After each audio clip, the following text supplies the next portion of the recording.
Hello everyone, welcome to TTLE dream to live education. तो कैसे हैं आप सभी। स्वागत है एक बार फिर से हमारे यूट्यूब चैनल पर। तो today's topic is counting figure.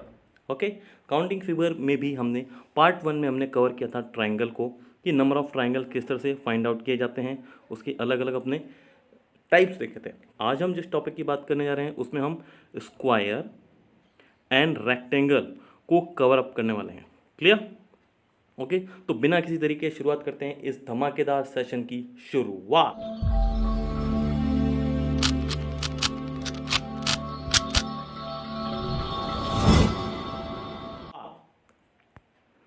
तो चलिए देखिए, सबसे पहले देखते हैं टाइप 1 की। टाइप 1 में भी सबसे पहले बात करूंगा मैं स्क्वायर की, कि नंबर ऑफ स्क्वायर किस तरह से फाइंड आउट किए जाते हैं। तो उसमें भी आपके दो टाइप होंगे मैट्रिक्स फॉर्म में। ओके, आपने ये पेपर में कभी ये क्वेश्चन देखा होगा इस टाइप के, कि मैट्रिक्स फॉर्म में आ जाती है और आपसे पूछा जाता है कि नंबर ऑफ स्क्वायर यानी वर्गों की संख्या बताइए, आकृति गिनना। ओके, तो इसमें कितने वर्ग हैं, तो 1 बाय 1 इसे नहीं गिन सकते। इसे आपको गिनने को तो आप गिन सकते हैं, बट आपको एक एक सेकंड बचाना है वहाँ पे। तो उसके लिए क्या अप्रोच, क्या पैटर्न यूज़ करना है, देखिए। तो सबसे पहले ये जो मैट्रिक्स दिख रही है आपको, क्लियर? क्या आप मैट्रिक्स के बारे में जानते हैं? रॉ एंड कॉलम के बारे में जानते हैं? क्या होता है रॉ एंड कॉलम? यहाँ पे एक पैटर्न है, ये इस टाइप की मैट्रिक्स यहाँ पे number of row is equals to number of column है। देखिए, नंबर 1 2 3, जो हॉरिजेंटल लाइन होती है उसे बोलते हैं रॉ, और जो इस तरह से वर्टिकल होता है ना, ये यानी एक एक कॉलम, ये दूसरा खाना, ये 3। ओके, यानी कि रो 1 2 एंड 3। क्लियर? इस तरह के 1 2 3, ये 3 बाय 3 की मैट्रिक्स है। इसमें आपको अगर नंबर ऑफ स्क्वायर यानी वर्ग को फाइंड आउट करना है कि इसमें कितने वर्ग निकलते हैं, तो आपको कुछ नहीं करना, बस इसका सेम नंबर है ना, सेम। तो उसमें क्या करना है, 1 का square plus 2 square plus 3 square. तो क्वाइट ईजी हो जाता है। दैट इज़ 1 स्क्वायर 1, 2 स्क्वायर आपका होगा 4 प्लस 3 स्क्वायर 9। और सिंपली आप इसको ऐड कर लिए, 9 प्लस 1 दैट इज़ 10, 10 प्लस 4 14। तो इसमें नंबर ऑफ स्क्वायर आपके कितने हो जाएंगे, 14। क्लियर?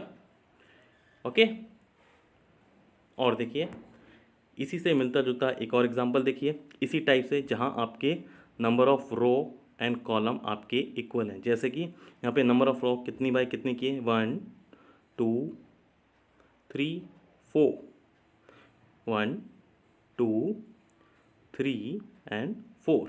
ये रो एंड कॉलम इसमें सेम है, तो आपको क्या करना है, सिंपली 1 का square plus 2 square plus 3 square and plus 4 square. Now what, 1 square that is 1, 4 2 square that is 4, 3 square that is 9 and 16 square of 4। Now 6 plus 4 10, 19 plus 1 20, 20 का 0 एंड 2, 2 प्लस 1 दैट इज़ 3। तो number of square इस figure में आपके कितने आने वाले हैं, 30। Clear? ये आपको अप्रोच कब यूज़ करनी है, जब number of row and column आपके इक्वल हो। ओके, लेकिन दूसरी टाइप की मैट्रिक्स जिसमें अगर number of row and column आपके इक्वल ना हो, तब आपको उसमें क्या करना है। ठीक है, तो देखिए उसमें टाइप 2 में देखते हैं। तो देखिए टाइप 2 में आपको किस टाइप के क्वेश्चन मिलने वाले हैं, किस टाइप के, जिसमें नंबर ऑफ रो और कॉलम सेम नहीं होंगे।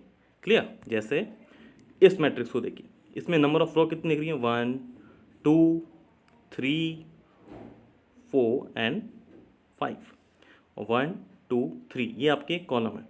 क्लियर?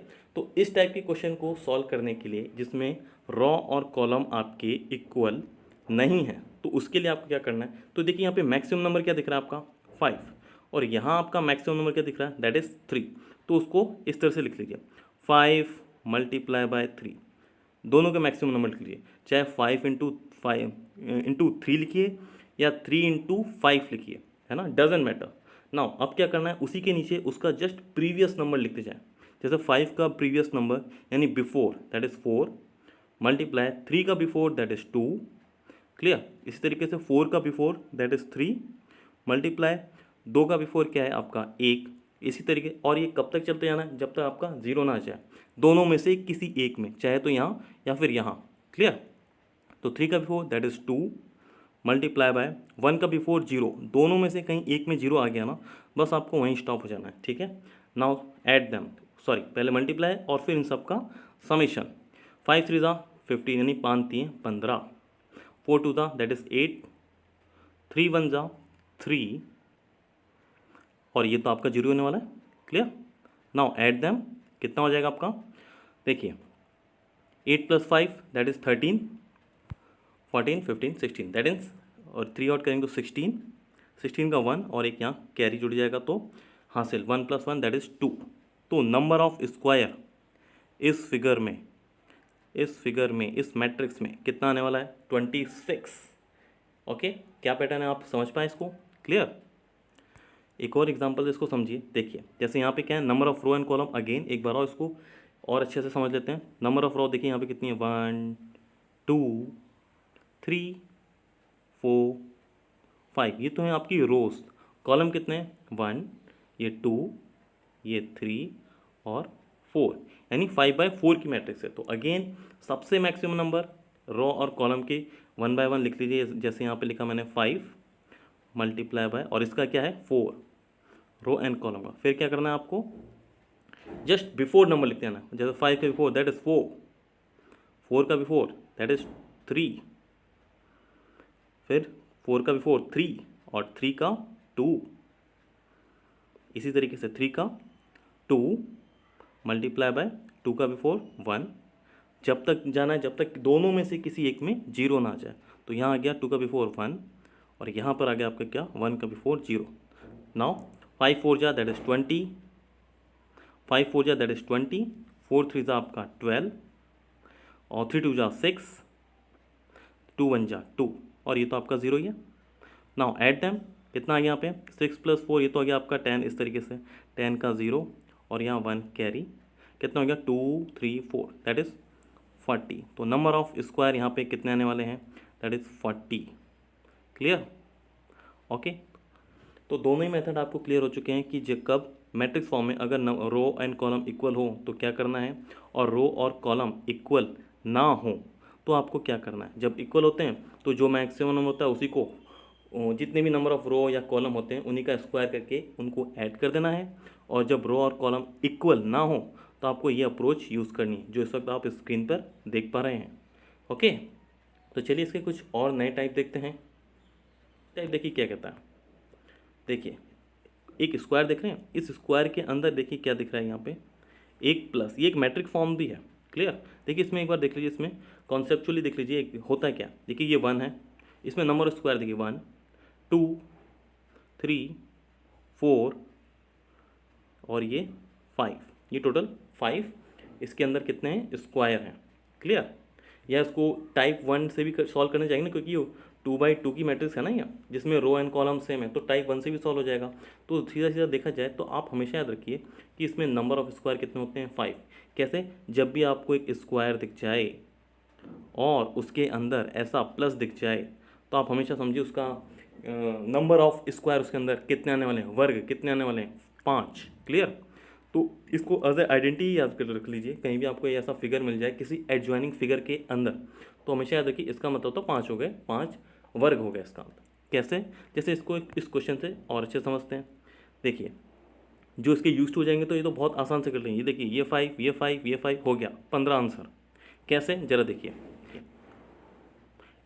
देखिए स्क्वायर के अंदर आपको एक प्लस दिख रहा है क्या, ये देखिए ऐसे प्लस बन रहा है, हाँ तो इसका मतलब हो गया 5, क्लियर। इसी तरीके से अंदर एक और स्क्वायर है, उस स्क्वायर के अंदर भी प्लस है, हाँ तो +5 और हो जाएगा, क्लियर। इसी तरीके से इस उसके अंदर एक और स्क्वायर है, उसके अंदर भी प्लस बन रहा है, तो हाँ एक और 5। तो आपका कितना आ गया, नंबर ऑफ स्क्वायर, आपके वर्ग की संख्या इसके अंदर कितनी होगी, 15 square. Okay, is it clear. It is quite easy, ये बहुत ही आसान है, क्लियर। ये 5 + 5 + 5 दैट इज़ 15, क्लियर। तो नंबर ऑफ स्क्वायर के अंदर कितने होने वाले हैं, 15। Okay, clear.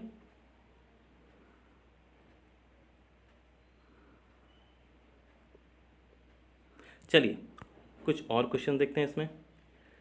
ओके, देखिए सबसे पहले एक मैट्रिक्स भी बन रही है इसके अंदर, ये देखिए 1 2 3 4, 4 तो आपकी रो हैं और कॉलम कितने हैं 1 2 3 4, ये 4/4 यानी टाइप 1 के अकॉर्डिंग इसका क्या, किस तरीके से इसमें नंबर ऑफ स्क्वायर निकालते हैं, दैट इज़ 1 का स्क्वायर 1 प्लस 2 का स्क्वायर 4 प्लस 3 का स्क्वायर 9 प्लस ये आपका 9 है, 4 का स्क्वायर दैट इज़ 60। तो obviously 16 plus 4 20, 29 and plus 1 that is 30। 30 तो आपके ये मैट्रिक्स फॉर्म यानी टाइप 1 से निकाल लिए। बट अभी अभी आपने प्रीवियसली आपने अप्रोच पढ़ी थी, टाइप पढ़ा था कि अगर आपको कहीं स्क्वायर दिख जाए और उसके अंदर आपको प्लस दिख जाए तो उसका मतलब क्या होता है, इसका मतलब होता है 5 स्क्वायर। तो उसी तरीके से यहाँ पे भी तो बनेगा 5, यहाँ पे भी 5 और यहाँ पे भी 5। तो यानी 4 टाइम्स यानी 5 4 जा 20 और ऐड कर दीजिए तो आपका कितना आ गया 30 प्लस 20 दैट इज़ 50। तो नंबर ऑफ स्क्वायर यानी वर्गों की संख्या आपकी कितने होने वाली है 50। बट यहाँ ध्यान रखिए, आप इसको मत काउंट कर लीजिए कि इस स्क्वायर के अंदर भी तो प्लस बन रहा है, लेकिन आप देखिए अपने इसको मैट्रिक्स फॉर्म में पहले ही काउंट कर चुके हैं इसको, है ना। तो सिर्फ ये छोटे छोटे वाले को ही काउंट करना है। तो इसमें नंबर ऑफ स्क्वायर 50 है। ओके, चलिए कुछ और टाइप्स देखते हैं। देखिए अभी आपने जस्ट प्रीवियस आपने देखा कि कहीं भी आपको एक स्क्वायर दिख जाए और उसके अंदर प्लस फॉर्म दिख जाए, ऐसा फॉर्मेशन कहीं दिख जाए तो उसका मतलब होता है 5 स्क्वायर, है ना। यहीं पढ़ा था आपने। बस इसके अंदर एक और स्क्वायर और अंदर आ जाए जो एक रोमबस जैसा दिख रहा है, पतंग जैसा दिख रहा है, तो फिर इसमें नंबर ऑफ स्क्वायर कितने हो जाएंगे, बस एक और ऐड हुआ ना तो +1, है ना। यानी कि 5 तो पहले ही थे, एक और स्क्वायर आ गया तो उससे कितने हो गए number of square that is 6। तो कहीं भी आपको ऐसा फिगर दिख जाए कि आपको यहाँ पे एक स्क्वायर, स्क्वायर के अंदर आपको क्या दिख रहा है प्लस का साइन और एक और पतंग जैसा, पतंग जैसी आकृति जिसे रोमबस कहते हैं, है ना, एक और स्क्वायर ही है वो, तो उसका उस फिगर का मतलब आप समझिए 6 स्क्वायर। ओके, 6 वर्ग उसमें होंगे। क्लियर। इस पे बेस कुछ क्वेश्चन देखिए कुछ इस तरीके से फिगर आता है, जरा ध्यान से देखिएगा इसको किससे सॉल्व किया जाता है। देखिए ये क्या है, एक स्क्वायर दिख रहा है आपको, ये एक स्क्वायर, स्क्वायर के अंदर आपको प्लस भी दिख रहा है, प्लस के बाद एक और एक पतंग जैसी आकृति भी दिख रही है, तो इसका मतलब तो 6 होता है, लिख दिया मैंने 6। ओके, एक और देखिए दूसरा, फिर से उसके अंदर एक स्क्वायर है, हाँ है, प्लस है, हाँ प्लस भी है, और एक और पतंग जैसी आकृति, तो इसका मतलब भी 6 होता है, तो हाँ भैया 6 और ऐड हो जाएगा। एक और देखिए, उसके अंदर एक और स्क्वायर है, हाँ है, प्लस भी है, हाँ प्लस है, बट क्या एक और ऐसी पतंग जैसी आकृति है क्या, नहीं है, सिर्फ प्लस है, तो उसका मतलब तो सिर्फ 5 होता है। ओके, तो इसका समेशन कितना हो गया दैट इज़ 17। 6 + 6 12, 12 + 5 17। तो नंबर ऑफ स्क्वायर आपके कितने हुए इसके अंदर 17। क्लियर। तो देखिए काउंटिंग फिगर में अब बात करते हैं रेक्टेंगल की। तो रेक्टेंगल में किस तरह से फाइंड आउट किया जाता है, जैसे ये भी अगर मैट्रिक्स फॉर्म में आपके आ गया तो फिर उसको किस तरह से फाइंड आउट किया जाता है, नंबर ऑफ रेक्टेंगल की बात चल रही है इस पर, है ना कि स्क्वायर की। तो हमेशा याद रखिए रेक्टेंगल को अगर आपको काउंट करना है तो आपको स्क्वायर भी काउंट करने होंगे। क्यों? क्योंकि क्या आप जानते हैं जितने भी स्क्वायर होते हैं वो ऑलवेज एक रेक्टेंगल तो होंगे ही, एक आयत होंगे ही। क्यों? क्योंकि वर्ग की प्रॉपर्टी यानी वर्ग के गुणधर्म क्या कहते हैं, उसकी चारों साइड सेम होती हैं। हाँ, ईच एंगल 90 डिग्री होता है, हर एक कोण 90 डिग्री का भी होता है। इसी तरीके से अगर बात करें रेक्टेंगल की प्रॉपर्टी की, वो सारी प्रॉपर्टी होल्ड करता है, वो सारे गुणधर्म होल्ड करता है जो एक वर्ग होल्ड करता है। ओके, यानी इसमें भी अपोजिट साइड इक्वल होती है और इसमें सिर्फ अपोजिट साइड इक्वल होती है। क्लियर। तो खाली वर्ग की दिखाए तो हाँ इसमें भी तो अपोजिट साइड इक्वल होती है क्योंकि इसमें चारों साइड इक्वल होती है। क्लियर। ओके, तो इस बात का विशेष ध्यान रखें। तो देखिए कैसे अगर ये इस तरह से फॉर्म में आ जाए, जैसे हमने इसका मतलब स्क्वायर की बात की जाती थी तो उसमें प्लस के स्क्वायर के अंदर प्लस है तो हमने इसको ऐसे आइडेंटिटी याद कर लिया था, इसका मतलब होता है 5 स्क्वायर, है ना। अगर बात की जाए इसमें रेक्टेंगल की तो रेक्टेंगल इसके अंदर कितने होंगे यानी आयत उसमें कितने होंगे, जैसे आपने ये देखा 1 2 3 4, ये जो 4 खाने, तो एक तो ये हो गया, ये एक 1, ये 2, इसी तरीके से ये 3 और ये 4। तो अगर आप ये सोच रहे हैं कि इसमें 4 रेक्टेंगल है, 4 आयत हैं, तो बिल्कुल गलत है। क्यों? क्योंकि इसमें वर्ग की भी तो संख्या काउंट होगी, क्योंकि हर एक वर्ग एक आयत भी होगा। ठीक है, तो आपको इस तरीके से याद नहीं करना है। इसके लिए एक सीधा सीधा अप्रोच यूज़ करनी है, पैटर्न यूज़ करना है। जैसे ये 1 2 1 2, ये जैसे ये 2x2 की मैट्रिक्स है जिसमें रो और कॉलम आपके इक्वल हैं, रो एंड कॉलम इक्वल हैं। और हाँ, यहाँ पे रो और कॉलम इक्वल हो या इक्वल ना हो, दोनों के लिए एक ही अप्रोच आपको यूज़ करनी है। रेक्टेंगल के लिए अगर वो मैट्रिक्स फॉर्म में है, यानी इस फॉर्म में आ रही है, तो जैसे वहाँ तो आपको 2 टाइप पड़ा था, यहाँ एक टाइप से भी हो जाएगा आपका। कैसे? देखिए, कुछ नहीं करना, इसकी रो का समेशन कितना रहा है, दैट इज़ 3। इसकी रो कॉलम का समेशन कितना रहा है, दैट इज़ 3। 2 + 1 3, ऐसे ही इसमें 2 + 1 3। फिर इन दोनों वैल्यू को, कॉर्नर कॉर्नर की दोनों वैल्यू को आपस में मल्टीप्लाई कर लीजिए, दैट इज़ 3 × 3, दैट इज़ 9। तो इसमें आयत की संख्या, रेक्टेंगल्स की संख्या कितनी होगी, 9। क्लियर? ओके, ये दोनों के लिए जब रो और कॉलम इक्वल हो और इक्वल ना हो तो भी आपको यही करना है, रो का समेशन, कॉलम का समेशन, फिर उन दोनों का मल्टीप्लाई, वही आपका नंबर ऑफ रेक्टेंगल होगा, आयत होगा। क्लियर?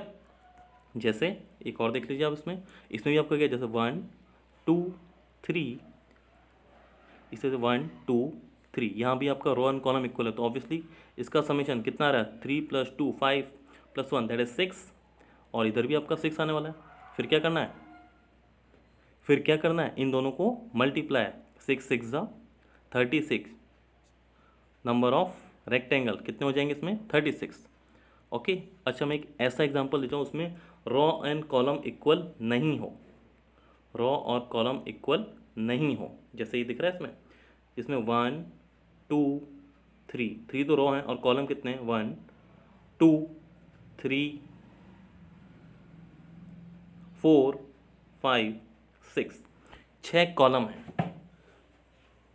तो इसमें आपको क्या करना है, वही अप्रोच जो आपने रो एंड कॉलम इक्वल में थी वो भी यूज़ करना है, सेम है इसमें। वही रो का समेशन कितना आ रहा है, 3 + 2 + 1 दैट इज 6, और इसका समेशन कितना आ रहा है, ये 3 6 + 4 10 10 + 5 15 15 + 6 दैट इज 21। फिर क्या बोला था, कॉर्नर कॉर्नर की वैल्यू को आपस में मल्टीप्लाई कर दीजिए, यानी कि 6 × 21, तो 6 1 जा 6, 6 2 ज़ा 12, तो नंबर ऑफ 6 2 ज़ा 12, यानी 126 ये नंबर ऑफ रेक्टेंगल होंगे आपके। ओके, वही अप्रोच जो रो और कॉलम जहाँ इक्वल थे उसके लिए यूज़ की थी, वर्गों की नहीं, आयतों की संख्या निकालने की बात कर रहा हूँ मैं यहाँ पे। क्लियर? देखिए, जैसे इस क्वेश्चन में आपको क्या फाइंड आउट करना है, नंबर ऑफ रेक्टेंगल, यानी आयतों की संख्या कितनी है। तो हमेशा याद करिए, यहाँ आपसे क्या पूछा है, आयतों की संख्या ज्ञात करने के लिए बोला ना, तो ऑब्वियसली इस ट्रायंगल को तो यहाँ कोई मतलब ही नहीं है ना, ये तो आपको कंफ्यूज करने के लिए दिया है। तो हमेशा आपको फिगर में कुछ इस तरह से यूँ एडजॉइनिंग फिगर बना के दे देगा आपको, जिसका कोई मतलब नहीं है। क्यों? क्योंकि आपको आयत फाइंड करना है, रेक्टेंगल की संख्या फाइंड करना है, तो इसका तो कोई मतलब ही नहीं रह गया। तो ये तो फिर ये पुराना टाइप बन गया वापस से। क्लियर? ओके, इसके जैसा। ठीक है, तो जिसमें नंबर ऑफ रो है तो 2 और कॉलम 1 2 3 4 5 6, तो ऑब्वियसली रो का समेशन दैट इज़ 3 और कॉलम का अभी आपने इसमें समेशन किया that is 21। Now in corner की वैल्यू को फिर क्या कर देते हैं अपन, मल्टीप्लाई कर देते थे, यानी कि 3 × 21, 3 1 जा 3 3 2 जा 6, तो नंबर ऑफ रेक्टेंगल भी कितने हो गए आपके, 63। क्लियर? ओके, चलिए फिर देखते हैं कुछ और टाइप के क्वेश्चंस। देखिए, कुछ इस टाइप के क्वेश्चन, जैसे अगर आपको इस तरह से सिंगल पट्टी दिख जाए इस तरीके से, तो उसमें नंबर ऑफ रेक्टेंगल, या फिर इस तरह से जॉइंट वाले फिगर मिल जाएं इस टाइप के, तो आपको नंबर ऑफ रेक्टेंगल किस तरह से फाइंड आउट करना है। नथिंग, आपको कुछ नहीं, जैसे ये 1 2 3 4 ये 5 हैं, तो बस इन सब का समेशन कर दीजिए, वही है, स्क्वायर करके नहीं, सिर्फ समेशन, दैट इज़ 1 + 2 + 3 + 4 + 5, तो कितना समेशन आ रहा है आपका, ये हो गया आपका 6 + 4 दैट इज़ 10 10 + 5 15, तो इसमें आपके नंबर ऑफ रेक्टेंगल कितने आ गए, 15। ओके, इसी तरीके से इसमें देखिए अब इस तरह से जो एल शेप में आ रहे हैं, जहाँ इसमें ज्वाइंट आ रहा है, एक कॉमन टाइल्स, एक कॉमन बॉक्स आ रहा है, अगर इस तरह से आ जाए तो उसमें आपके नंबर ऑफ रेक्टेंगल किस तरह से फाइंड आउट करना है, 1 2 3, तो इसका summation that is 3 + 2 5 + 1 that is 6। इसी तरीके से यहाँ नीचे भी इसका समीशन कितना आएगा 6, तो 6 + 6 तो 12 होगा, बट ये 3 आपका रिपीट हो रहा है इसलिए -1 कर दी। एक जॉइंट है तो एक आपको सब्ट्रैक्ट कर देना है, तो कितना आ गया आपका 6 + 6 12 -1 दैट इज 11। क्लियर, तो नंबर ऑफ रेक्टेंगल इसमें कितने होने वाले हैं 11। क्लियर, यानी एक जॉइंट है तो एक बार सब्ट्रैक्ट कर दिए, दो जॉइंट आएगा या तीन आएंगे तो उतने ही नंबर सब्ट्रैक्ट कर देना आपको। जैसे इस और एग्जांपल से क्लियर हो जाएगा, जैसे देखिए वहीं सीधी सीधी तीन पट्टी को आपस में जोड़ा गया है जिसमें दो जॉइंट आ रहे हैं, एक तो ये और एक ये, है ना। तो सीधा सीधा अपन 1, ये 2, ये 3, ये 4, इसी तरीके से ये 1 2 3 4 और ये 1 2 3। क्लियरली इसका समीशन आपका कितना आ रहा है 1 2 3 4 का ये हो गया आपका 6 6 + 4, इसका समीशन 10, इसका भी समीशन आपका 10, इसका भी जोड़ आपका आएगा 10। क्लियर, ये आपका 10 है, तो कितने हो गए 10 10 10, ये तो हो गया आपके 10 + 10 + 10 दैट इज 30, तो आपके यही हो गए। क्लियर, अब 30 में से आपको वो सब्ट्रैक्ट करना है जो कॉमन आ रहा है, यानी जो जॉइंट आ रहे हैं। कितने जॉइंट आ रहे हैं, एक तो यहाँ और एक यहाँ, दो जॉइंट आ रहा है तो आपको दो ही सब्ट्रैक्ट कर देना है। जैसे यहाँ एक जॉइंट आया था तो एक सब्ट्रैक्ट किया था, यहाँ दो जॉइंट आ रहे हैं तो दो सब्ट्रैक्ट करेंगे, तो कितना आ गया आपका 28। क्लियर, तो यही आपका आंसर होगा number of rectangle. Clear, okay. तो चलिए कुछ और देखते हैं इसमें। अगर इस टाइप के क्वेश्चन आ गए तो भी कुछ नहीं करना। देखिए देखिए इसमें क्या है 1 2 3 और नीचे 1 2, देखिए 1 1 2 3 1 2 3 एंड 4, ये आपका 2 है। ठीक है, तो इसका समीशन कितना हो गया आपका 6, 1 + 2 + 3, इन सब का समीशन। इसी तरीके से इसका समीशन 6 + 4 दैट इज 10, तो कितना हो गया आपका 6 + 10 6 + 10 दैट इज 16। 16 के बाद ये देखिए ये एक दोनों मिलके आउटर एक और रेक्टेंगल बना रहे हैं, 16 + 1 that is 17। Number of rectangle इसमें 17 होंगे। इसी तरीके से इस फिगर में देखिए ये 1 2 4 1 2 3 1 2 3 4, तो ऑब्वियसली इसका समीशन हो गया आपका 10, ये भी आपका हो गया 10 और इसका समीशन हो गया 6। क्लियर, तो कितने हो गई है 10 + 10 10 + 6 + 10, ये तो हो गया आपके 26, तो आपके यहीं पर हो गए। क्लियर, 26 में अभी और इसमें और देखिए क्या है, देखिए ये ऊपर के दो मिलके एक रेक्टेंगल और बना रहे हैं, तो 1 फिर प्लस, इसी तरीके से नीचे के दो मिलके ये एक और रेक्टेंगल बना रहे हैं, तो +1 प्लस, और ये तीनों मिलके भी एक रेक्टेंगल बना रहे हैं, तो इन सब का समीशन कितना हो गया 10 + 10 20 26 7 8 9, तो 29 नंबर ऑफ रेक्टेंगल इस फिगर में आपके 29 आ रहे हैं। Clear, okay. तो that is for today's guys, आज के लिए इतना ही। अगर आपको ये वीडियो पसंद आया तो प्लीज़ इस वीडियो को लाइक कीजिए और अपने दोस्तों के साथ ज़्यादा से ज़्यादा शेयर कीजिए, और thanks for watching our video.